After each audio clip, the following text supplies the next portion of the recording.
The Dead Sea Scrolls are ancient scrolls dating to about the time of Jesus, right? Mainly 1st century BC, 1st century AD, around there, that were discovered. Originally, the first were discovered by accident in caves near the northwest shore of the Dead Sea, in the vicinity of an archaeological site called Qumran. And the scrolls apparently had been deposited in those caves by people who lived during the time of Jesus at the site of Qumran. So the scrolls represent literature that they used. Some of it they wrote themselves, not all of it, not even most of it, but represents literature that they used, read, and then deposited those scrolls in the nearby caves. This water I am treading is now my home. Welcome to the Deconstructionist Podcast. I'm your host, John Williamson, and we're back this week. This is a really cool one for me as a super history nerd. We have on our first ever archaeologist, so I'm pretty excited to release these two. And again, this will be in two parts. So part one will be this week, part two will be next week. But super thrilled to have this particular guest on, just because we've never really approached Christianity, religion, whatever, from the archaeological standpoint. And there is a very big difference between archaeology and history, and we talk about that in this episode. But before we get to that, a few housekeeping things for all things Deconstructionist Podcast. If you're new here, we have a great website, www.thedeconstructionists.com. And there you can link to social media, you can read blog posts, you can stream directly from the website all of our entire back catalog of, I think we're over 150 something odd episodes now, going back over 7 years, believe it or not. Adam reminded me of that the other day, and I thought, that's absolutely insane. Doesn't feel like that long, but here we are. Time stops for no one. But yeah, the website, it's got links to our merchandise store. It's got links to our Patreon. Patreon, definitely been doing a ton over there recently. So if you want early access to complete, uncut, and unedited episodes, so instead of waiting for 2 weeks for part one and part two, you can listen to the entire interview, literally uncut and unedited. I just clean it up and throw it up there for you. You can gain access to that if you sign up for any of the Patreon levels. I think at $5 or higher, I think is where we have it set. So, but all sorts of fun stuff on there. We've got a Book of the Month club. We've got all sorts of new merch that can now be shipped internationally. It automatically does it through Patreon, which is a very nice addition that they've added over the years. So, and then early access to all the blogs, and got working on a bunch of photos from going way back that going to start loading up there as well, so you can kind of see some of the behind the scenes stuff, and Adam and I being goofy from back in the day and all sorts of stuff. So lots going on over there. So if you want to help support the podcast and the costs associated with it, you get early access to all that sorts of fun stuff. So anyway, with that being said, this week we have on Jodi Magness, Dr. Jodi Magness, who is the Keenan Distinguished Professor, the University of North Carolina at Chapel Hill. She is a classical and biblical archaeologist specializing in ancient Palestine, so modern Israel, Jordan, and the Palestinian territories from the time of Jesus up to the 10th century. Her research interests include Jerusalem, Qumran, and the Dead Sea Scrolls, which we talk a lot about, ancient synagogues, Masada, the Roman army in the East, ancient pottery, the Byzantine early Islamic transition, and diaspora Judaism in the Roman world. She has participated on over 20 excavations in Israel and in Greece, including co-directing the 1995 excavations in the Roman siege works at Masada. Since 2011, she's directed excavations at, I'm going to butcher this one, Hukok in Israel's Galilee, which are bringing to light a monumental late Roman 5th century synagogue paved with stunning mosaics. And she's got more information on her website that you can link to there. She's also published several books, including Masada, From Jewish Revolt to Modern Myth, and the oh boy, this is hard, guys. This is really, talking is hard. The Archaeology of Qumran and the Dead Sea Scrolls, second edition, came out in 2021. And she's currently working on a new book on Jerusalem through the ages. She's also a member of the American Academy of Arts and Sciences and past president of the Archaeological Institute of America. And just fascinating interview. And again, never really approached this from the archaeological perspective. And that's really the physical evidence side of things. And so what does the evidence tell us about the time of Jesus, and what can we know? What can we learn from that? So we get all into that. Again, this is part one. Before we get to that, I want to thank Forrest Clay, or our friend Clay Kirchenbauer. Boy, talking is real hard today. But I want to thank him again, his continued support of the podcast and him allowing us to use his tunes specifically written about his own personal deconstruction in the intro and outro of every episode. So appreciate his support, and also all of the people going way back who helped support the podcast in various ways, from the various individuals who helped design the t-shirts to Ryan, who helped design the website, and Jared Hevron, who took all the pretty pictures. So thank you to all of them. All of their information I put in the show notes. So if you're interested in any sort of help in that regard, like if you need a website designed, or if you need photography done, or if you need graphic design work done, put all their information in the show notes. So go show them some love. Go listen to Clay's pretty music. Support him there. And without further ado, this is part one with Jodi freaking Magness. Better days, a distant scene. Now I am not sure. This week's episode is brought to you by America's #1 meal kit, HelloFresh. Flavor is in full bloom at HelloFresh. Enjoy the tastes of spring with chef-crafted recipes featuring ripe, seasonal ingredients delivered right to your door. When the spring sunshine is calling your name, don't call for takeout, get HelloFresh instead. Their quick and easy meals make feeding the family a cinch, and without the high price tag. Their new fast and fresh options are ready in just 15 minutes or less. My daughter and I use this and have used it for over a year. She loves the pork bulgogi bowls, and we get it every week, and it's exciting to open the box. It's part of our tradition. I can't open it. She's only allowed to open it, and then she chooses a meal, and we cook it together. So as a single dad, it's an awesome thing. So go to HelloFresh.com/deconstruct16 and use code deconstruct16 for 16 free meals plus free shipping. Again, HelloFresh.com/deconstruct16 and use code deconstruct16 for 16 free meals plus free shipping. All right, welcome to the podcast. I'm so excited to have our first ever archaeologist, Jodi Magness. Thank you so much for coming on. Thank you for having me. Absolutely. So tell listeners, first of all, a little bit about your background and how did you get into the field that you are in today? Oh, well, I wanted to be an archaeologist since I was 12. Thanks, at least in large part, to a very good seventh grade history teacher who introduced us to the ancient world. And I fell in love with ancient Greece, and particularly Athens. Sort of was interested in the classical world ever since. And I was going to Girl Scout camp and finding fossils of shells. And anyway, so all came together, and I decided I wanted to be an archaeologist. I ended up doing my undergraduate degree in archaeology and history at the Hebrew University of Jerusalem, and then a PhD in classical archaeology, which means Greek and Roman archaeology, at the University of Pennsylvania. And, then ended up with an academic career. And since 2002, I've been at the University of North Carolina at Chapel Hill in, of all things, a Department of Religious Studies. Because there are no departments of archaeology at universities in North America, meaning a department where all different kinds of archaeologists teach in the same department. So generally, archaeologists end up teaching, if we get academic appointments, end up in a department that somehow relates to the kind of archaeology that we do. And so if you think I work in Israel, specializing in the time of Jesus, then kind of biblical archaeology, blah, blah. So I'm in a Department of Religious Studies. That's interesting. That's something I would have even thought about.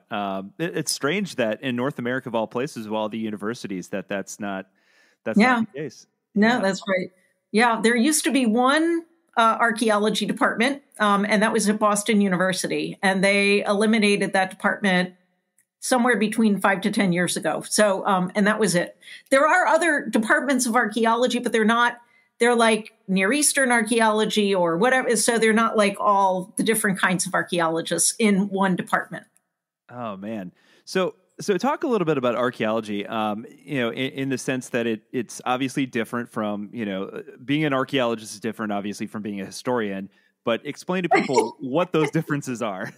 Right. Well, thank you for saying that, actually, because it's funny, when I interviewed for the position at UNC about a little over 20 years ago, during the interview process, one of my colleagues, who I really love a lot, kept insisting that I was an historian. And I was like, no, I'm an archaeologist. So like, no, you're an historian. It actually wasn't until recently that I realized that because from his point of view, and I think this is true of a lot of scholars, at least, history is the study of the human past. And in that sense, archaeology would be history, right? But when you get down to it, archaeologists use different sources of information to study the human past than historians do. So I guess, I view archaeology as an independent discipline, but I suppose if you use your definition of history as the study of the human past, then it would encompass archaeology. But I don't see archaeology as a subdiscipline of history. So there's the difference. But, historians would study the past, drawing mainly, if not only, on written records, right? Whatever people wrote, the records that people wrote, which is great, except that we don't have written records for all periods of time throughout the world. And also the people who tended to write whatever we have were generally male and upper class. And so we learn about what interested them and their perspectives from their biases. But we don't generally hear about, from other parts of the population, which was a majority. And we don't hear about things that they weren't interested in. And then there are, of course, huge chunks of time and space where we don't have any historical records at all. So archaeology, in that sense, gives us a more complete picture of the human past, often complements what we learn from history or supplements it, sometimes gives us our only information. And now for a little definition of archaeology. So archaeology is the study of the human past based on human material culture. So meaning that archaeologists study anything that people manufactured and left behind. We dig that stuff up. And so think about houses or tombs or tools or pottery or whatever. So anything that people manufactured and left behind, we dig that up, we study it, and we learn about people from what they manufactured and used and left behind. And so there's a lot of different kinds of information that we get from archaeology. But one of the things that's important to remember is that although archaeology is a science, it doesn't answer all questions. It's not equipped to answer all questions. And it's just like any other science. You have to know what kinds of questions to ask and in order to be able to get information, right? So it's not like, oh, I'm just going to dig stuff up and it's going to, tell me everything that I don't know kind of a thing, right? Yeah. It almost feels like, in a sense, like the relationship between history and archaeology is almost like very similar to the relationship say between like a detective and the CSI agent who's just simply looking at the the two have to work together. That's right. Get the full picture. I love that. Right. Yeah, that's interesting. Although my one qualification would be that the archaeologists don't rely on the historians to do the interpretation for us. In other words, right? Yeah. So they're two separate disciplines that have their own methodologies. And of course, we do usually and should use the different kinds of information together to get as complete a picture as possible of the past. And of course, many archaeologists, if not most, if not all, are trained also in historical methods. For example, I do classical, again, Greek and Roman. So obviously I've been trained I'm not a specialist, but I've been trained in the ancient languages and in the literature and, other aspects of those ancient civilizations. So it's not like I'm just digging up pieces of pottery and looking at them without any context, right? And similarly, one would hope that our colleagues who are historians are also drawing on the archaeological evidence when they, study a particular time or place, right? Yeah. So talk a little bit about sort of the tools of the trade and what sort of the everyday aspect looks like. Because I think most people's experience or notion of what an archaeologist is, Indiana Jones punching Nazis, and I'm assuming you're not doing that day by day. No, yeah. So, so I hate to burst people's bubbles, but we are not treasure hunters, and we do not get to keep what we find. So whatever I find, for example, whatever I dig up in Israel belongs to the state of Israel. And so I don't, we don't dig up stuff so that we can, sell it and get rich or keep it or whatever. And what it looks like, so obviously, okay. So let me explain it as a science. So as scientists, an archaeologist approaches the study of the past with certain research questions, right? Like right now, I have a dig in Galilee where I am conducting an excavation. The site is called Hukok. I'm actually leaving for Israel tomorrow for the summer, and we're going to start our dig season in a couple of weeks. And I started this dig in 2011. Hukok is an ancient Jewish village in Galilee, just a couple of miles away from Capernaum, which was the base of Jesus's Galilean ministry, and Migdal, ancient Magdala, the hometown of Mary Magdalene. So I'm kind of in the middle of Jesus Central. So I started this dig in 2011 because I had a couple of research questions that I wanted to answer, and I was hoping to answer by digging up the data to answer the questions. And in this case, my big research question was, what was the fate of Jewish villages like Hukok, which we know was a Jewish village in the Roman period? What was the fate of Jewish villages in this region when Christianity became the legal and official religion of the Roman Empire, and these Jewish settlements came under Christian rule? And the reason that was my research question is because many of my Israeli colleagues think that Jewish settlements declined, and some of them even disappeared in this 4th, 5th, 6th centuries because Christian rule was oppressive, in their opinion, to the Jews. And my impression from the archaeology was always exactly the opposite, that these settlements continued to flourish and prosper through the 4th, 5th, and 6th century. So I came to Hukok hoping to answer that kind of big question. And in the case of what we're digging up at Hukok, we have pretty good evidence now that, in fact, at least Hukok did continue to prosper and flourish through the 4th, 5th, and 6th centuries. Doesn't mean that every settlement did, but at least at ours it did. And so that was what I was hoping to answer. So in the course of excavation, we've dug up remains of the houses that these people lived in. We've dug up remains of an amazing monumental synagogue that was built somewhere around the year 400 AD, paved with extraordinary mosaic floors depicting an array of biblical stories. If your listeners are interested, we have a website, hukok.org. Hukok is spelled in a really weird way in English. It's Huqoq. So hukok.org. And so basically what the process looks like is that in my case, we dig for 1 month every summer, pretty much month of June. We've been digging there 1 month every summer since 2011, although we had 2 hiatus years during COVID. And the rest of the year is spent processing and working on publication of that material. And that's what people don't realize. They don't realize that the goal of archaeology is not excavation. Excavation is the means by which we retrieve the data that we hope will answer our research questions. But archaeology is also a destructive process. In the course of excavation, we destroy the remains that we dig up because you can never put them back the way they were. Once you've dug it up, it's done. That's gone. And so the most important part of archaeology is not the excavation. It's the publication after the excavation. You have to take all the data that you've effectively destroyed in the course of your scientific process, and then you have to publish it in order to make it accessible to everybody else, because you've destroyed the past in the name of science, effectively. This summer is actually going to be my last year digging at Hukok. And the reason is because we will have finished excavating the synagogue building, and the mosaics. And I now have 3 shipping containers filled with material at Kibbutz Amiyad in Israel, on the grounds of Kibbutz Amiyad. And all that material needs to be processed and published. It's going to take years to complete that process. So, yeah, so you asked what it looks like. That's what it looks like. It's a lot of work. The excavation is fun. It's fun. It's tiring. And it's really hard to raise money to do it. But anyway, it's fun.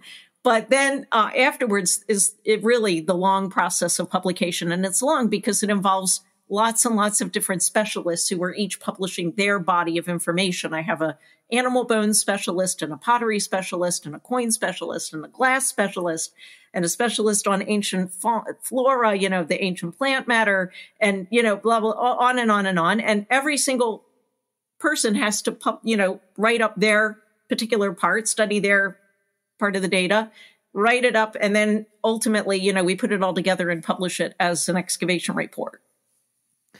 That's completely different than what I would have ever even imagined. And you see, like for example, recently we have a really solid science museum here that's for the most part geared towards kids, but I enjoy it. They always have good rotating exhibits, and they had an exhibit on King Tutankhamun. That came through recently, and it was really kind of interesting to see like how the discovery was made. And so you think of these teams of people who are just like digging inch by inch, layer by layer, and just gently like dusting things off.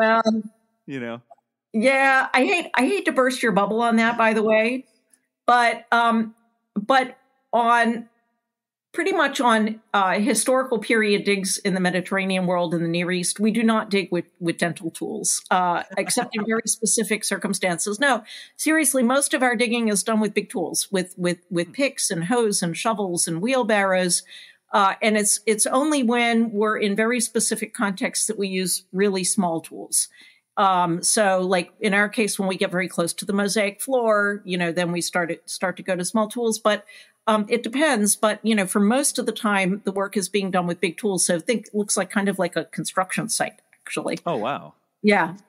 So like, you've been doing this for a while. And so obviously, as technology advances, I'm sure that's, great aid in your process. So in what ways has technology advanced to where you can potentially identify potential objects in the ground or perhaps avoid accidentally destroying something in the process? Like, are there scanners or like some sort of devices that you use now that maybe weren't available to you, 20, 30 years ago?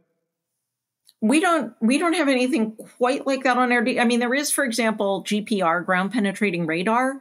So sometimes people will, go across a site that's not excavated yet and see if there are subsurface remains that you can detect with the GPR, right? So it might indicate that there are lines of walls or something like that. We couldn't use that in my case at my site before we started excavation because our site was covered with heaps of rubble, and GPR doesn't work in a context like that. And then there are also funding issues. You have to pay for that kind of technology. What we are using, and this is not anything like that nobody else is using or anything, but everybody's doing this.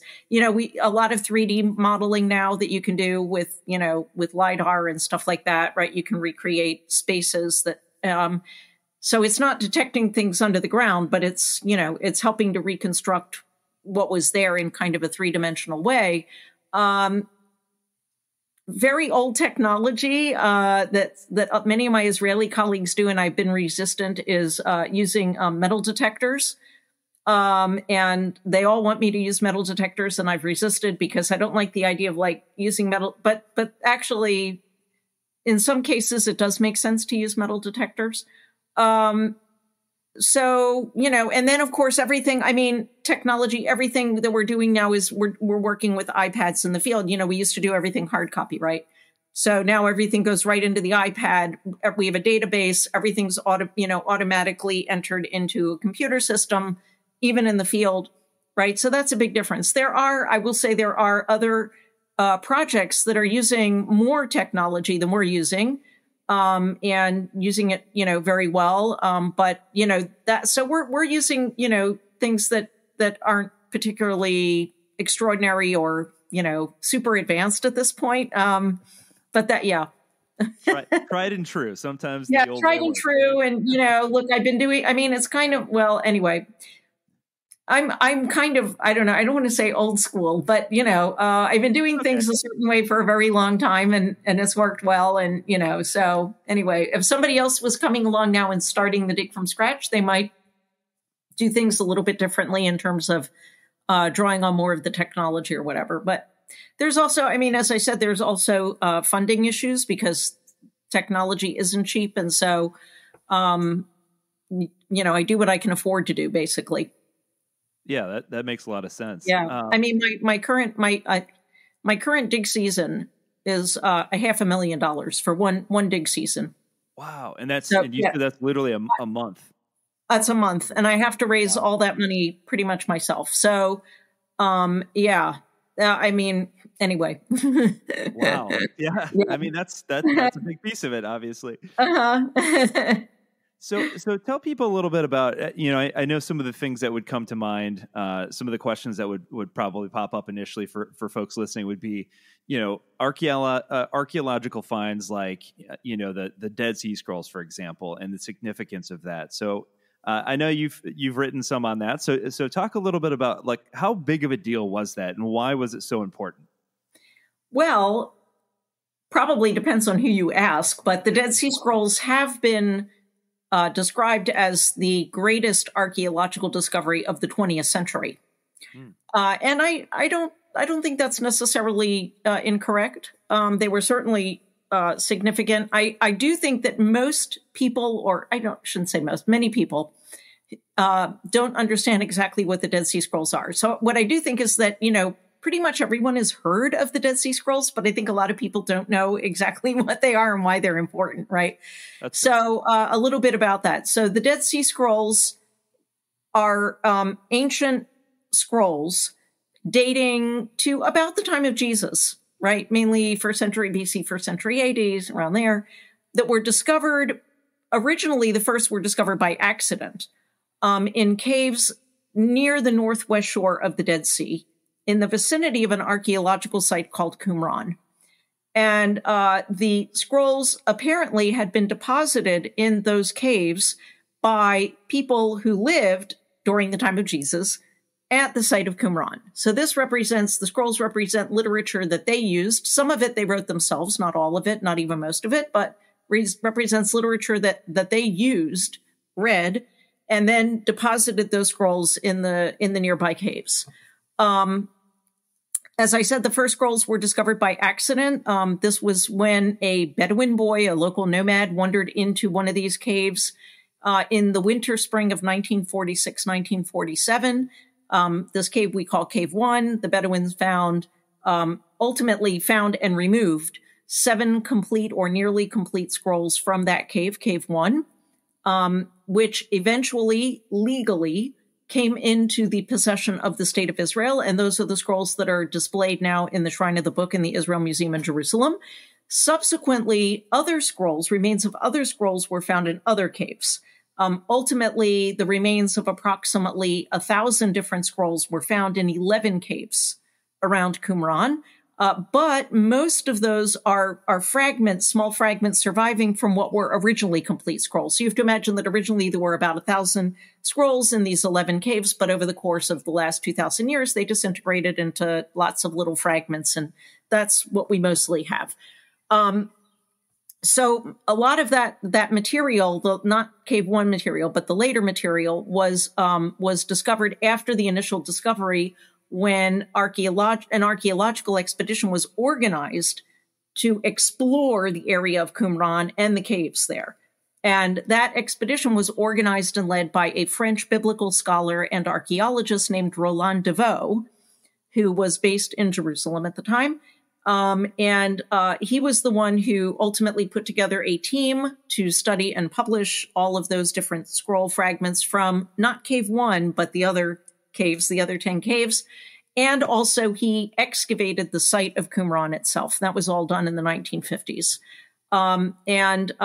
So what Deveau found does suggest, and this is I'll say a majority view, everything about the Dead Sea Scrolls in Qumran is controversial, but a majority view, which I agree with, is that the people who lived at Qumran were members of a Jewish sect. I agree with many scholars that they are to be identified with the Essenes, who were mentioned in some of our ancient historical sources. And they, again, are the ones who used the scrolls, who own the scrolls, and who deposited them in the 11 caves around Qumran. So that's sort of the background. Now, what are the scrolls then? The scrolls are basically all works of Jewish religious literature. About a quarter of them are copies of books of the Hebrew Bible, what you might call the Old Testament. And all of the books of the Hebrew Bible are represented by at least one copy, not necessarily complete, but, fragments. So all of the books of the Hebrew Bible are represented by at least one copy, except for the book of Esther, which isn't represented by even a single fragment. So it's not clear if it was never there or it was there but not preserved or whatever. But we do have all the others. And then a lot of the other scrolls are not books of the Hebrew Bible, but are books that are related to biblical literature. So, for example, translations of the biblical books into Aramaic. There are also a few fragments of the Greek translation. Commentaries on books of the Hebrew Bible. Paraphrases of books of the Hebrew Bible. There's all sorts of, literature that's kind of what we call parabiblical, kind of related to biblical, but not exactly biblical. Anyway, so there's a lot of that there. And then there are some scrolls that are what we describe as sectarian, meaning scrolls that describe the beliefs and practices of the sect that lived at Qumran and deposited the scrolls in the caves. And they're the ones that give us really the valuable information about their distinctive beliefs and practices and worldview. Some of these scrolls, examples of these scrolls would include the Damascus document, the community rule, the war scroll. And we learn from these scrolls that this was an apocalyptic sect that believed the end of days was either at hand or was about to arrive, that there was going to be a big apocalyptic war at the end of days, a 40-year-long war between the forces of light and the forces of darkness. They were the light, the good, the others were, everybody else would be darkness, and that the ultimate outcome of this war was assured, victory for the sons of light. And that would then lead to the establishment of God's kingdom on earth, which, of course, is the end game of an apocalyptic scenario. So that's basically what the scrolls are, what we learn about from the scrolls. I think a lot of people in the general public have heard of the Dead Sea Scrolls because I think in the popular imagination, a lot of people think they have something to do with Jesus and the New Testament. And that's not exactly true. They tell us about, so they don't directly relate to Jesus or the New Testament. And there's no copies of New Testament and no references to Jesus among the Dead Sea Scrolls. But what the scrolls are valuable for is shedding light on a Jewish sect that lived in the time of Jesus, describing their beliefs and practices, which help better put Jesus into his context, his Jewish context, right? Because ultimately Jesus is a Jew. And ultimately, his views reflect, viewpoints that either are similar to in some cases or different from the viewpoints of other Jews who lived in that period. And so this gives us additional information to round out that picture and again, better understand Jesus in his context.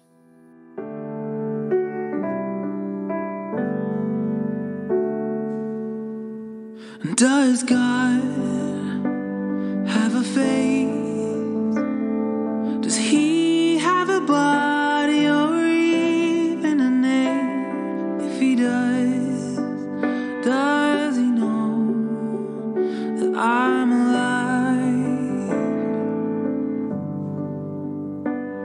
Is God even here? Does she care that I doubt? Does she care that I fear? Something tells me God will survive. So take a breath, breathe it in, the mystery that is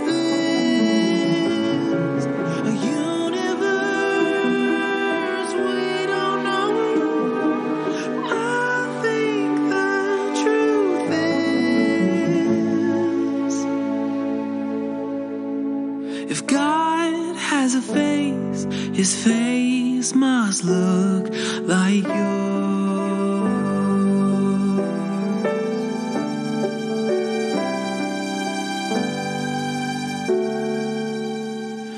Did God kill his kid?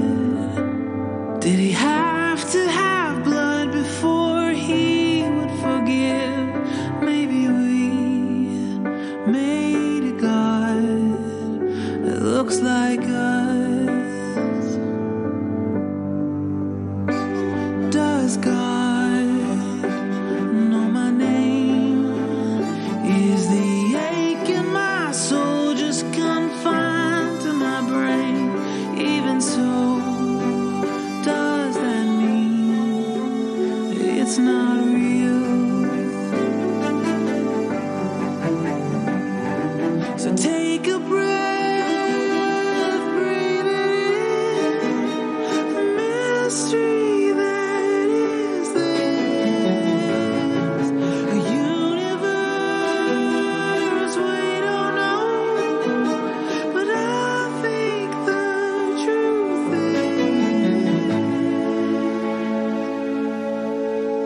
is, if God has a face, her face must look like yours.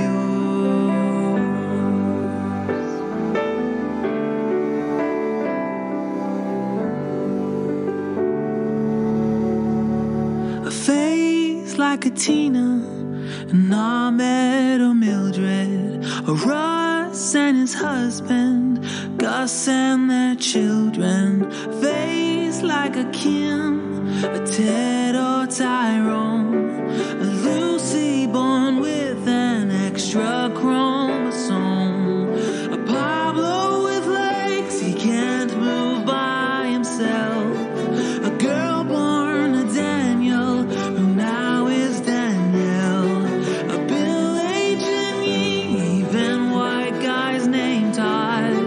If you have a heartbeat, you are the face of God.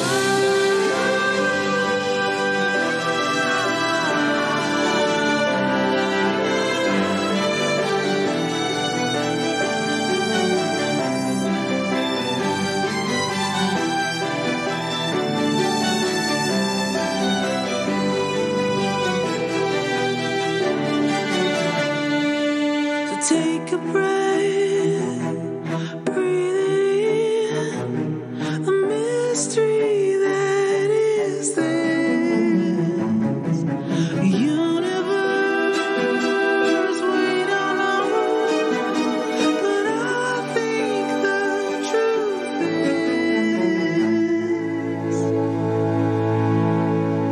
is, if God has a face, her face must look. If God has a face, his face must look